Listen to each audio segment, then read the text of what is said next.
a, a questões da execução penal, a gente vai começar hoje com o assunto autorização de saída. Então, a autorização de saída é gênero, né, que apresenta duas espécies, a permissão de saída e a saída temporária. E fiquem atentos porque essas duas espécies são coisas bem distintas, com propósitos bem específicos, certo? Que uma não se confunde com a outra. Então, começando pela permissão de saída, a gente indo até o artigo 120 da LEP, a gente vai verificar quais são as condições para que o apenado tenha direito a esse benefício. Então, o caput do artigo 120 estabelece que os condenados que cumprem pena em regime fechado ou semiaberto e os presos provisórios poderão obter permissão para sair do estabelecimento mediante escolta quando ocorrer um dos seguintes fatos. Então, observem que quem tem direito, né? Quem está em regime fechado ou semiaberto e presos provisórios. E os fatos, né, que dão ensejo a esse benefício, né, seria o falecimento ou doença grave do cônjuge, companheiro, ascendente, descendente ou irmão, e a necessidade de tratamento médico, certo? Observando aí a questão do artigo 14 da própria LEP, que trata da assistência à saúde. Então, esse caso necessidade de tratamento médico, obviamente, é de tratamento médico que não pode ser fornecido dentro do estabelecimento prisional, certo? Então, o estabelecimento prisional não tendo condições de fornecer esse tratamento médico aí, o preso se encaixa nessa segunda hipótese aí do artigo 120, essa necessidade de tratamento médico. E observem que o parágrafo único do artigo 120, ele traz quem tem a competência para conceder esse benefício. Então, a permissão de saída ela é concedida pelo diretor do estabelecimento onde se encontra o preso.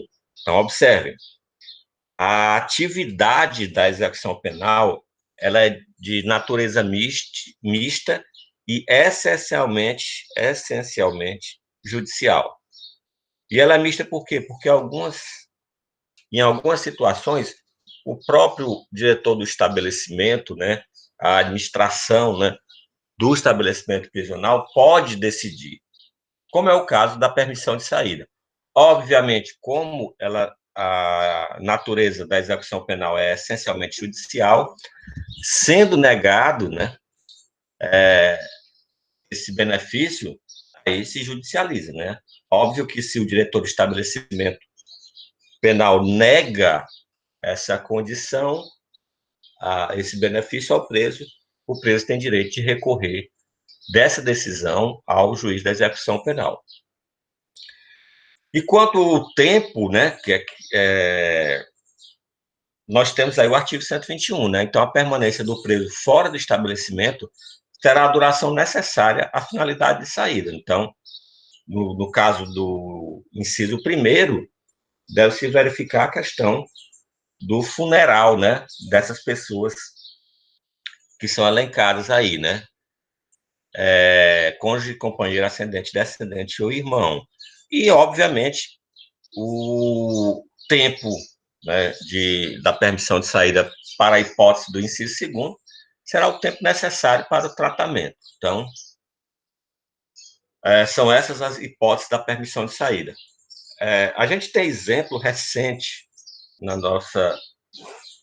nossa história aqui, né? Então, o ex-presidente Lula, quando estava preso, ele passou por 2 episódios em que ele tinha direito a essa permissão de saída.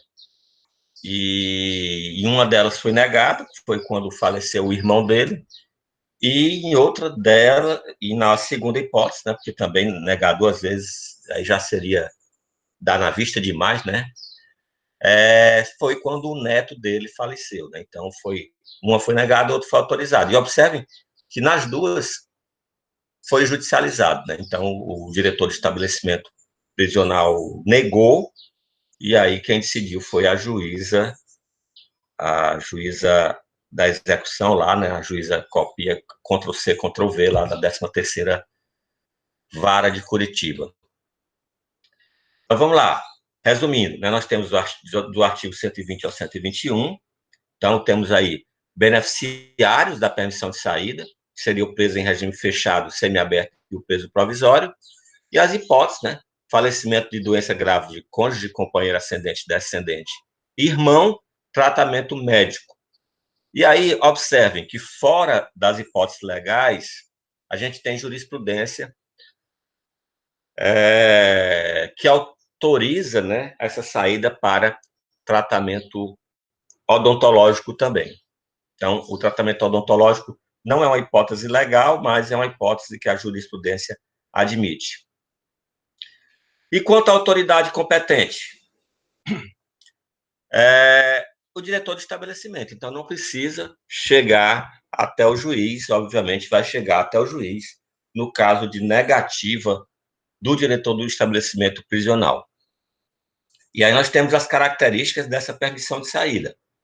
A existência de escolta policial, né, seja, vigilância direta, e a inexistência de prazo determinado para a saída. Então, o prazo para a saída é o prazo necessário a depender de que hipótese, né,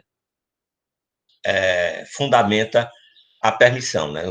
Se é o inciso primeiro, falecimento, ou se é o inciso segundo do 120, tratamento médico. Eu trouxe para ilustrar aí, né, então, os dois casos, né, então, o caso do ex-presidente Lula, né, em que foi negado, no caso do irmão dele, e no segundo caso, foi autorizado para o velório do neto. Né? Então, essas duas situações, elas se enquadram aí nas hipóteses do artigo 120 da LEP. Quanto à saída temporária, a saída temporária, pessoal, é bem diferente, certo? Então, é uma hipótese lá, né, da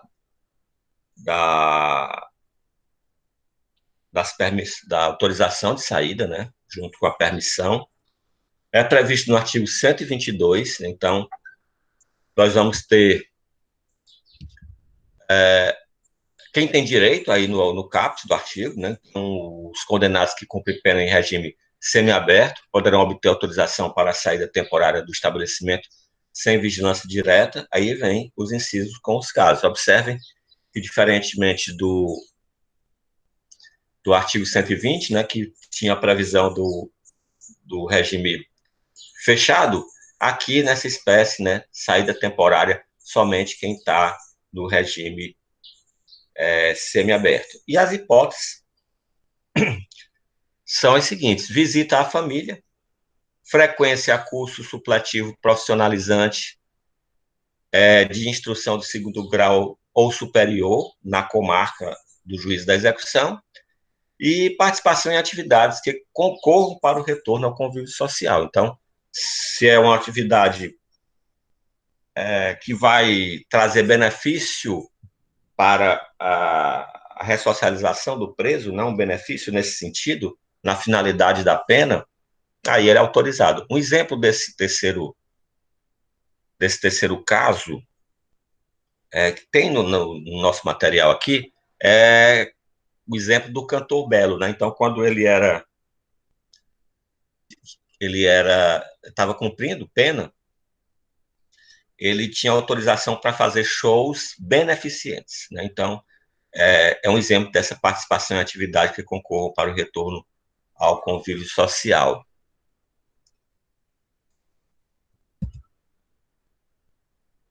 Ainda no artigo 122, nós vamos ter o parágrafo 1º, que vai falar da questão da ausência de vigilância direta, né? Diferente da hipótese do 120, que havia uma exigência de vigilância direta, né? Então, exigia escolta. Aqui, a ausência de vigilância direta não impede a utilização de equipamentos de monitoração eletrônica, certo?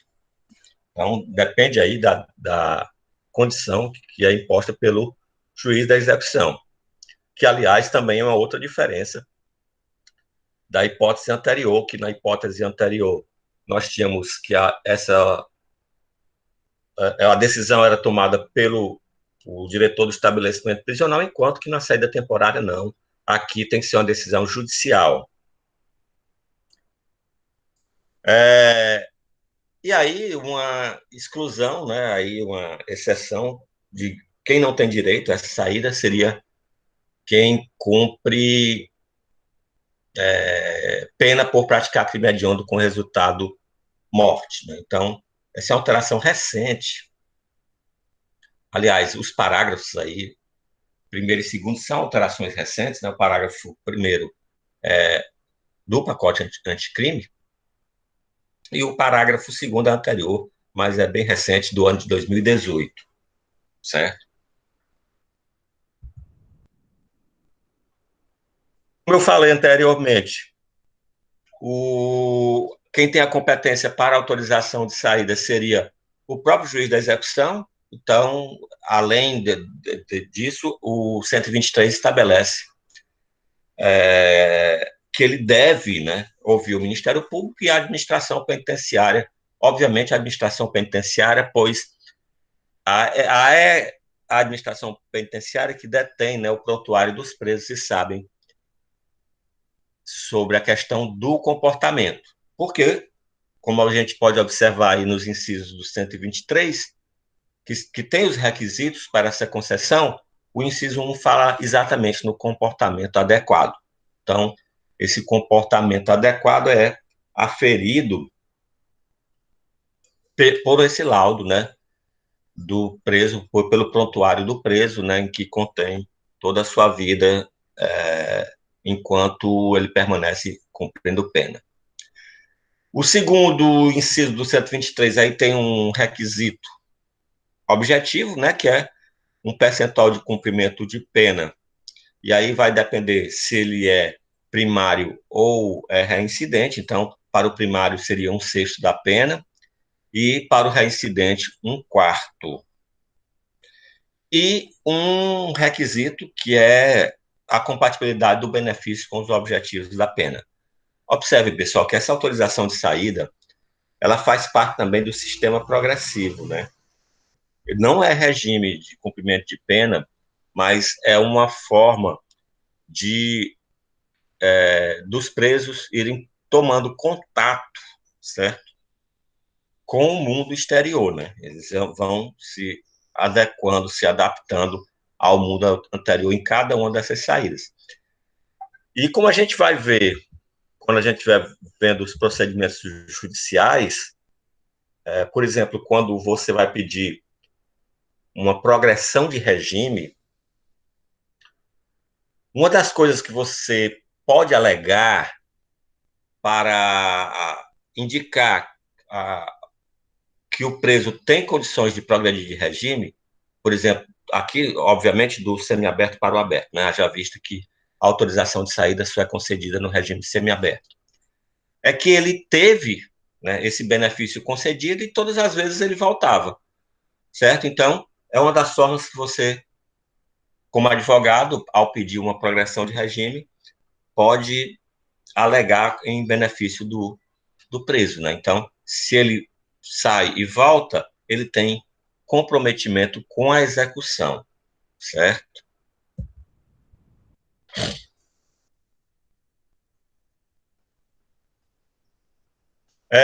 Observar que nós temos em relação a essa questão dos percentuais de cumprimento que a gente tem súmula, certo, pessoal? A gente tem a súmula 40 do STJ que vai tratar em que período, né, é que se computa esse 1/6. Né? Então, olha, só quem tem direito a esse benefício é quem está em regime semiaberto. Mas esse 1/6 exigido, ou 1/4, né, no caso de reincidência, ele é computado desde o cumprimento no regime fechado ou ele é exclusivamente do regime semiaberto? Esse é o questionamento. E a súmula 40, ela responde essa questão, né? Então, a obtenção dos benefícios de saída temporária, trabalho externo, considera-se o tempo de cumprimento da pena no regime fechado. Então, todo preso que já cumpriu pelo menos um sexto da pena, ou um quarto, no caso do reincidente, e já progrediu do regime fechado para o semiaberto, vai ter esse direito, né? Então, não tem por que não computar esse tempo de pena, porque o próprio dispositivo legal do artigo 122, ele trata de percentual de cumprimento de pena, e ele não diz em que regime é, né?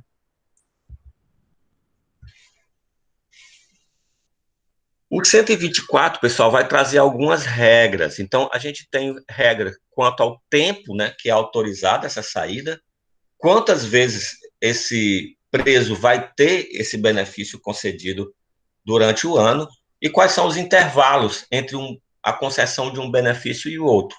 Então, vocês têm que observar isso. Primeiro, o tempo, né, quanto tempo ele pode passar fora, quantas vezes ele terá esse direito em um ano, e como ele tem mais de um direito uma vez por ano, né, ele terá, no caso, 5 vezes, qual o intervalo entre uma autorização e outra. Então, é exatamente isso que o 124 vai trazer. Então, o 124 diz que será concedida no prazo não superior a 7 dias, podendo ser renovada por mais 4 vezes durante o ano. Cuidado, eu já vi questões de concurso perguntando quantas vezes essa autorização pode ser concedida durante um ano. Não confundo, aqui diz podendo ser renovada por 4 vezes. Se ela é renovada por 4 vezes, já existia uma concessão. Então, o número de autorizações de saída por ano é de 5 vezes. É uma vez mais 4 renovações. Certo? Não confundam esse 4 aqui com o número de vezes que é concedido o benefício durante o ano. Repetindo, o 4 vezes aqui se refere a renovações. São 4 renovações. Então, já existia uma concessão, mais 4, ele tem direito de 5 saídas, né, autorizações de saída por ano.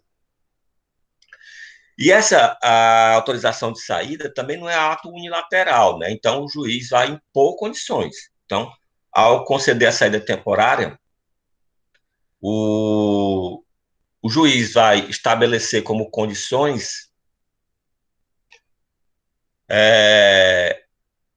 obrigatórias, né? Que porque ele pode entender que, além dessas condições obrigatórias, ele deve impor outras condições, a depender de cada caso, né, a depender da situação pessoal do condenado.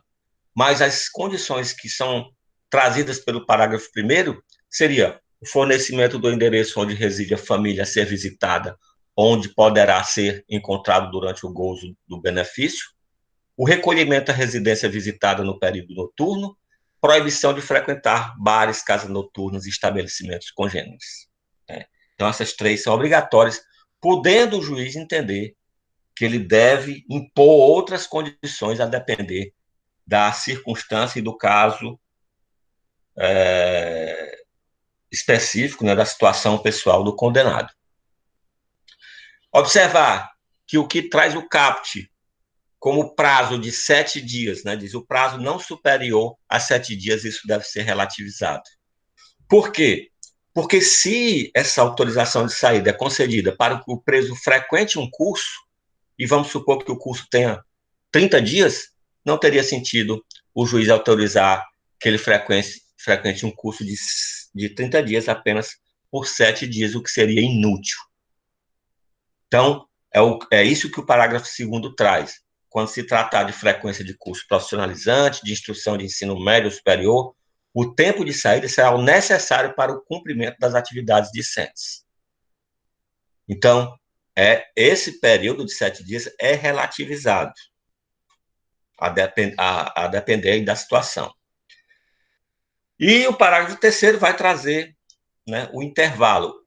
Quanto tempo deve ter, pelo menos, entre uma concessão e outra? Então, O parágrafo 3º traz que, nos demais casos, as autorizações de saída somente poderão ser concedidas com prazo mínimo de 45 dias de intervalo entre uma e outra. Então, primeira concessão, vou dar um exemplo bem legalista, né? A primeira concessão foi dada em janeiro, né? Ele passa 7 dias cumprindo. Então, volta depois de 7 dias, então, depois de 45 dias da concessão, que ele pode ter outro benefício. Pessoal, isso aqui, o exemplo é aquelas saídas, autorizações de saída de Dia dos Pais, Dia das Mães, né, que a imprensa chama de indulto do Dia das Mães, indulto do Dia dos Pais, e até existe indulto do Dia das Mães, mas indulto é outra coisa. Indulto depende de um decreto presidencial. Aqui não, aqui é autorização de saída. Aí, normalmente, nessas datas, né, eles saem para visitar a família. A gente vê até questionamentos, né, por que a Suzane matou os pais e tem direito à autorização de saída do Dia das Mães. Ora, observem que dentro das hipóteses, né, que são exigidas para a concessão, nada se refere ao crime praticado, né? Então, são hipóteses bem objetivas e legais e não teria nenhuma justificativa legal para se não conceder o benefício a uma pessoa dessas. Você pode até criticar moralmente, certo? Mas legalmente você não tem fundamento para a crítica.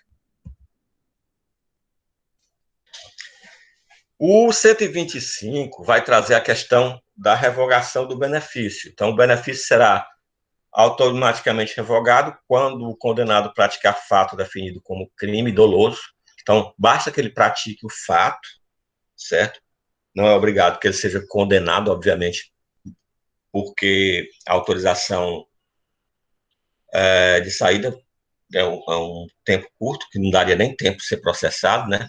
For punido por falta grave, só repetindo, as faltas graves elas estão elencadas no artigo 50 da LEP, ou desatender as condições impostas à autorização, que são aquelas condições do 124, né? Então, por exemplo, a questão do endereço, né, que ele vai visitar. Houve uma das concessões da Suzane que foi revogada porque ela informou o endereço e foi para outro. Então, é um exemplo. E a última hipótese aqui de revogação automática seria o baixo grau de aproveitamento do curso. Ora, a pessoa está tendo o benefício para cursar, né, por exemplo, um curso técnico, né, um profissionalizante, e aí não tem aproveitamento adequado. Então, aí é revogado também. E o parágrafo único do 125 seria a questão da recuperação do benefício novamente, certo? Então, sendo absolvido do processo penal, cancelamento da punição disciplinar ou a demonstração do merecimento do condenado. Então, essas três hipóteses reestabelecem o benefício para o condenado.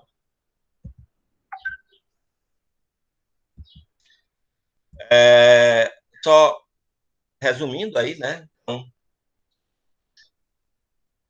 vulgarmente chamado pela mídia de indulto de Páscoa, do Dia das Mães, né? Isso eu já tinha alertado, né? Então, somente o preso em regime semiaberto, que obedeça as condições do artigo 123, né? Então, ter comportamento adequado, ter cumprido 1/6 e 1/4 da pena, a depender se ele é primário ou reincidente, e a compatibilidade com os objetivos da pena. E as hipóteses, né? Só rememorando aí, visita a família, estudos, atividades de ressocialização, o exemplo que eu dei, né, sobre atividades de ressocialização, o cantor Belo, né, que de Belo só tem o nome, quando ele chegou no semiaberto, foi concedida essa saída temporária para ele fazer show beneficente, e a autoridade competente aqui não é mais a autoridade administrativa, e sim a autoridade judiciária.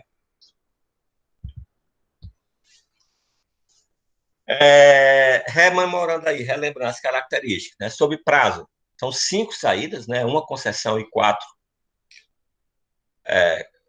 renovações, 7 dias cada para visita, família e ressocialização, e aí a observação que eu já fiz é que esses 7 dias não são absolutos, né? Então, se é para saída para cursar algum ter alguma atividade de ensino, um curso profissionalizante, aí vai depender do tempo que é necessário, né? E ele não tem vigilância direta, mas é possível a monitoração eletrônica, né, conforme o parágrafo 2º aí do 124. Quanto à revogação, né, o que a gente já viu? Então, a gente já viu que o 125 trata da revogação automática em algumas situações, né? Então, seria praticar o fato definido como crime doloso, aí nessa hipótese tem que haver o contraditório e ampla defesa. Punição por falta grave. Então, se já houve a punição por falta grave, já houve contraditório ou ampla defesa, então é dispensado aí a oitiva do beneficiário da autorização de saída, porque ele já foi ouvido no processo disciplinar, né, administrativo disciplinar. E ou desatender as condições impostas, né? Então, por exemplo, a pessoa, como eu falei da Suzane, ela informou o endereço e foi para outro, ou a pessoa, né, aqueles casos, né, que a pessoa tira a tornozeleira eletrônica e bota no cavalo, no galo, ou em qualquer outro bicho, que a gente, vez por outra, também vê essas notícias aí, também desatende, né, a condições impostas. E no caso do curso, né, quando ele vai é liberado para frequentar curso, ele tem que demonstrar o aproveitamento. Essa condição também, ela exige a questão do contraditório e da ampla defesa.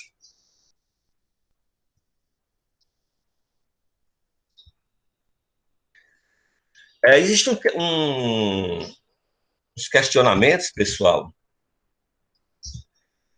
se revogado, ele não tem mais direito. E esse questionamento ele é resolvido pelo parágrafo único do 125, né? Então, ele tem direito, sim. Então, basta que ele seja absolvido no processo penal ou com cancelamento da punição disciplinar ou a demonstração do merecimento do condenado. Então, ele pode, a depender do seu comportamento, ele cumpre a sanção disciplinar e aí demonstra novamente um bom comportamento e ele terá direito, sim, a esse direito novamente. Aqui o caso da Suzane, né? Então, no mesmo dia em que foi beneficiada com a saída temporária de fim de ano, Suzane foi levada de volta à prisão após ser flagrada em uma festa de casamento em Taubaté. Observem, pessoal, que esse caso é bem interessante, porque depois é anulada essa revogação. Ao deixar a prisão, né, observe, ela foi para uma festa de casamento em Taubaté na tarde do sábado. Então, após a prisão, por volta das 8 horas, Suzane deveria ter ido direto ao endereço informado à Vara de Execuções Criminais, o que não aconteceu. Segundo a Secretaria da Administração Penitenciária de São Paulo, policiais receberam uma denúncia anônima e chegaram ao local do evento por volta das 16 horas. A presa foi levada de volta à penitenciária Santa Maria Eufrásia Pelletier, em Tremembé, no interior paulista, da direção da penitenciária. E aí segue a notícia, né? Essa notícia está aí o link do jornal de onde eu tirei, e observem os horários, né, em que ela foi presa, e isso justifica o cancelamento. Aí está a decisão da juíza no caso. Então, na decisão da última quarta, que reformou, né, a sentença de primeira instância, o magistrado considerou que no dia 22 de dezembro, quando Suzane foi detida na festa de casamento, A juíza, né, Sueli Zeray, da Vara de Execuções, restabeleceu o benefício por considerar que a detenção não havia infringido a regra da saidinha, né? Como comumente chamam também essa autorização de saída. A juíza que atua em processo de detentos do regime fechado era plantonista na ocasião. Foi decidido que não houve descumprimento das imposições fixadas, vez que era ausente a previsão que impedia a paciente de participar de eventos sociais, como casamento, argumentou a defensoria no habeas corpus. Os presos do semiaberto, como é o caso de Suzane, têm ainda que informar o local de permanecer nesse endereço fixo entre 22 e 6 horas da manhã, né? Então, a festa onde ocorreu o flagrante foi à tarde. Observem que se a condição imposta era o recolhimento noturno, ela frequentar uma festa de casamento, haja vista que a saída para contato com a família não infringe nenhuma regra aí da autorização de saída. Dessa forma, assim foi o entendimento da juíza que observou, e, obviamente, a gente observa objetivamente, né, sem, né, fazer julgamento moral acerca da pessoa, que a juíza agiu corretamente. Ainda discute-se a questão de saída temporária automatizada, ou seja, não existe a possibilidade de 5 autorizações de saída. Esse questionamento foi avaliado na primeira autorização todas as condições, e o detento cumpria as condições, foi autorizado. As 4 demais que ele tem direito durante o ano seriam automáticas, porque já foi cumprido o requisito na primeira. Tenham cuidado, porque a posição do STF e do STJ é divergente. Então, o STF aceita essa a forma automática da autorização, e o STJ não aceita essa forma automática da autorização. Então, o STF, né, a gente pode ilustrar com esse julgado, né, julgado em habeas corpus do ministro Marco Aurélio, uma vez observada a forma alusiva à saída temporária, gênero, né, manifestando gênero, porque no caso aqui é a autorização de saída, né, a espécie é a autorização de saída.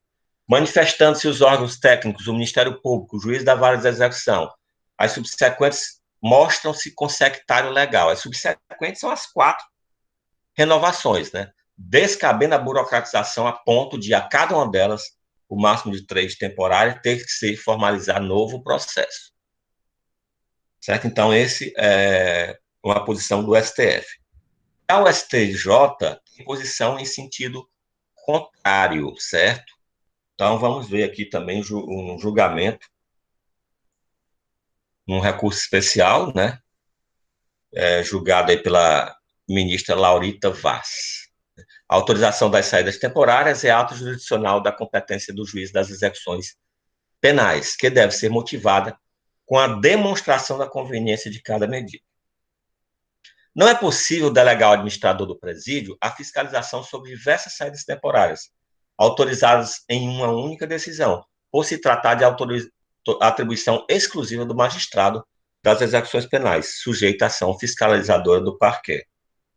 Respeito ao limite imposto na ligação na legislação federal, a conjugação dos critérios preconizados no artigo 124 da Lei de Execução Penal, para estabelecer limite máximo de saídas temporárias em 35 dias anuais. 35 dias, pessoal, é porque a conta que se faz tem direito a 5 saídas, né? Uma e mais 4 renovações, e cada uma por 7 dias.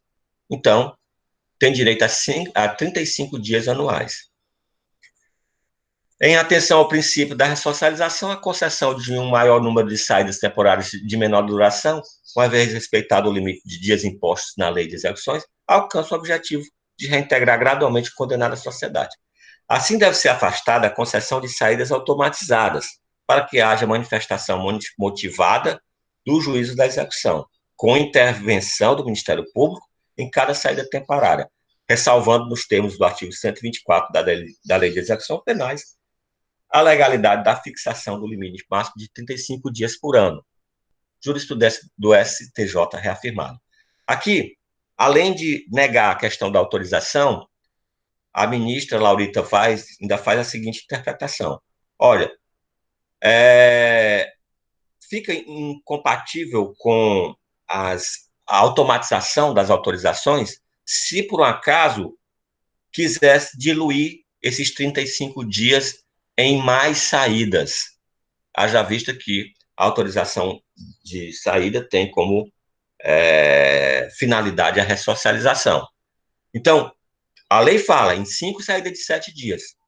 Mas o que impediria de ser concedido 7 saídas de 5 dias? Já que, no final das contas, os 35 dias que ele teria direito ao ano seriam cumpridos.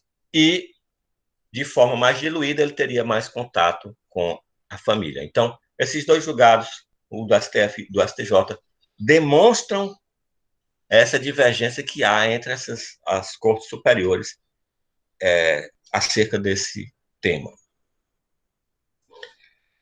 Tranquilo, pessoal? Vamos dar uma parada aqui por hoje, certo? Para a gente não entrar num assunto novo e ter que interromper, já visto que a gente não aguenta passar, né, muito tempo. Nem eu aguento ficar 1h30 falando com o computador, nem vocês também aguentam, né? Não sei nem se ainda estão aí, se for fazer outra coisa, né? Então, deixar só as carinhas aí para eu